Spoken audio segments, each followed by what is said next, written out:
इस देश में गाली देना कब से क्रिमिनल ऑफेंस बन चुका है।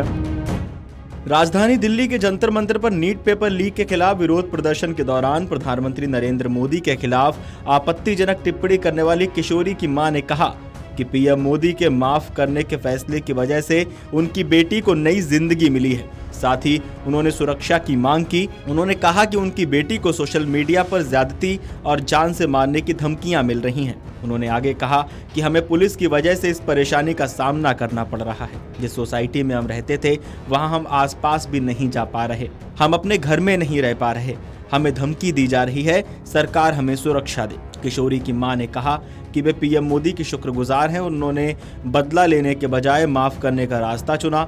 उन्होंने इसे अपनी बेटी के लिए एक दूसरा मौका बताया। किशोरी की मां ने कहा कि उनकी बेटी के खिलाफ दर्ज एफआईआर अभी तक वापस नहीं ली गई है।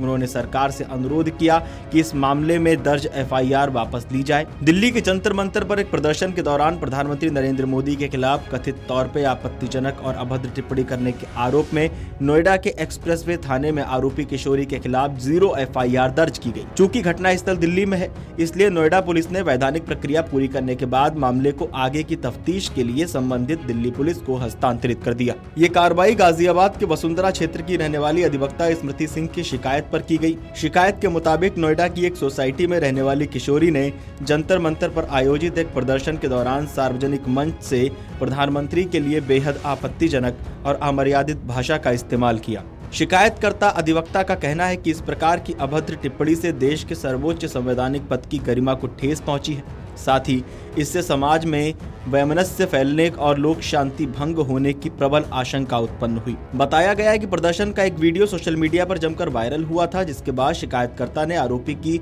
जानकारी जुटाई और नोएडा पुलिस से संपर्क कर मामला दर्ज कराया।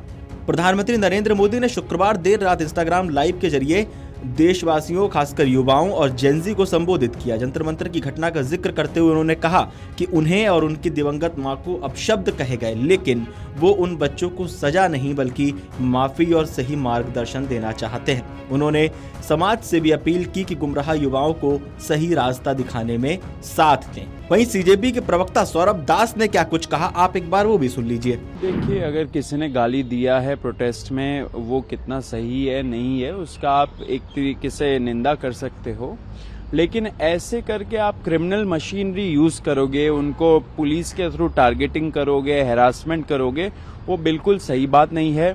इस देश में गाली देना कब से क्रिमिनल ऑफेंस बन चुका है। मतलब कि रोज चलते फिरते लोग यहाँ पे गाली देते। आपने बीजेपी एमपीज जो 50% लोकसभा में एमपीज बैठे हुए, उनके खिलाफ तो क्रिमिनल चार्जेस है एंड बहुत ही हीनस क्रिमिनल चार्जेस है, रेप, मर्डर, डेकॉइटी, ये सब चीजों का। तो उस पे तो आप कुछ नहीं कर रहे हो। किसी ने 1-2 गाली बक दी, उस पे अगर आप ऐसे करके उनको टारगेट करोगे, आप कुछ नहीं करना चाह रहे हो, आप एक टारगेट करके उनका एग्जाम्पल बनाना चाह रहे हो। ये एकदम ही कंडेमेबल चीज है।